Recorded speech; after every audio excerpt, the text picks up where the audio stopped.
నెల్లూరు జిల్లా ఆత్మకూరు పట్టణంలో postal office పరిధిలో కొందరి ఖాతాదారుల అకౌంట్లోని నగదు మాయమైంది.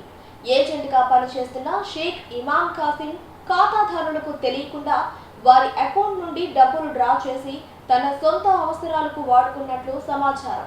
ఆత్మకూరు పట్టణానికి చెందిన దగ్గుమాటి నారాయణ రెడ్డి మరియు అతని కుటుంబ సభ్యులకు చెందిన 6 పోస్టల్ ఖాతాల నుండి 31 లక్షల రూపాయలను వారికి తెలియకుండా వారి ఖాతాల నుండి డబ్బులు విత్డ్రా చేసినట్లు బాధితులు తెలిపారు. నెల్లూరు జిల్లా ఆత్మకూరు పట్టణంలో పోస్టల్ ఆఫీస్ పరిధిలో కొందరి ఖాతాదారుల అకౌంట్లోని నగదు మాయమైంది.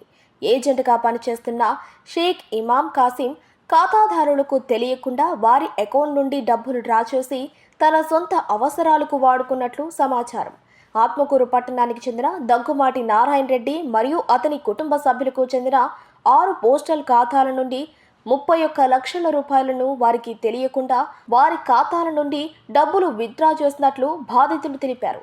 ఎంతో నమ్మకంగా ఉంటూ వారి వద్ద నుండి పోస్టల్ డిపాజిట్లు చేయించేవాడని, ఆ నమ్మకంతోనే అతని ద్వారా 70 లక్షల రూపాయల వరకు తమ పోస్టల్ ఖాతాలలో డబ్బులు జమ చేశామన్నారు. గత 3 సంవత్సరాలుగా ఖాతాదారులకు తెలియకుండా విడతల వారీగా వారి అకౌంట్లోని డబ్బులు విత్డ్రా చేస్తూ వచ్చాడు. పోస్టల్ ఖాతాకు సంబంధించిన పాసు పుస్తకాలు కూడా ఏజెంట్ వద్దనే ఉండటంతో మోసాన్ని గ్రహించలేకపోయామన్నారు బాధితులు. ఎల్ఐసి కట్టడం కోసం కొంత డబ్బు అవసరమై పోస్టల్ ఏజెంట్ను డబ్బులు తీసుకురమ్మన్నారు. డ్రా చేసిన డబ్బులు ఇవ్వకపోయేసరికి అనుమానం వచ్చి వారి ఖాతాను పరిశీలించుకోగా దాదాపు 31 లక్షల రూపాయలు ఖాతాలో నుండి వారికి తెలియకుండానే ఏజెంట్ డ్రా చేసినట్లు గ్రహించి న్యాయం చేయమని పోలీసులను ఆశ్రయించినట్లు బాధితులు తెలిపారు. ఆయన కొంచెం చెయ్యి వణుకొచ్చింది, నడవలేకపోయింది. ఆ పోస్ట్ ఆయన కడతా ఉండు ఇమాముకు ఎప్పుడు డబ్బులు ఇస్తే ఫోన్ చేసి వెంటనే వస్తారు. కడతా ఉండు డబ్బులు కట్టిన కడతా ఉండు 5-10 ఏళ్ళ నుంచి కడతానే ఉన్నాం. అది వరకు అలా ఇంకొక ఆయన మారిపోయింది. ఈయన 5 ఏళ్ళ నుంచి ఈయన చేత కడతా ఉంది. ఆమెను మొన్న ఒకసారి ఒక 3 లక్షలు డ్రా చేసుకోరమ్మని ఏంటి నేను ఎల్ఐసీలు కట్టాలి డబ్బులు లేక. కట్టాలంటే అమ్మ డబ్బులు లేవు, పోస్ట్ ఆఫీస్లో తెచ్చిస్తాను, డాక్టర్ సర్టిఫికేట్ కావాలా, ఆయన పేపర్ ఆయనకు సంతకం కుదరలేదు, నేను డాక్టర్ కాడికి సర్టిఫికేట్ కావాలా, ఆలస్యం అవుద్దని ఆమె ఎన్ని నెలకైనా కూడా తేడా. మళ్ళీ ఒకసారి అడిగితే ఒక 85 తెచ్చిచ్చింది. ఇదేంటి భాష సగం తెచ్చిస్తాడు, ఏం కట్టాలి మేము అని అంటే మళ్ళీ తెచ్చిస్తానమ్మా, సోమవారం వస్తే ఆదివారం వస్తే పట్టాలి దక్కుతుంది.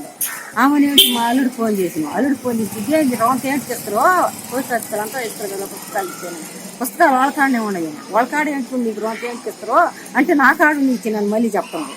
ఆమెను ఈడికొచ్చాడికి మా కాడ ఉన్నాయండి. వాడు మళ్ళీ 7 నుంచి ఫోన్ చేస్తే నువ్వేటికి పోయిన వాడికి పోస్ట్ ఆఫీస్కి నేను తెచ్చినా అనిండు. మా పిల్లకాయలు 4, మేమిద్దరం 7 మంది సార్. అందరూ చేరి 30 పైన పోయింది సార్, 30 లక్షల పైన అందరూ కట్టాలు చేసి మా ఇంటి సరే మేము సంతకాలు పెట్టాము. మా పిల్లకాయలు హైదరాబాద్ వాళ్ళ సంతకాలు ఎట్టొచ్చినాయి సార్.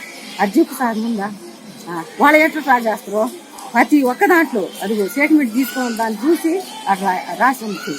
30 లక్షల పైన నేను ఇచ్చిన డబ్బులు కట్టిందా లేదా అది కూడా దానికి ఏం జవాబు చెప్తాను సార్. నాకు 1 కోటి రూపాయల పైనే ఉండు.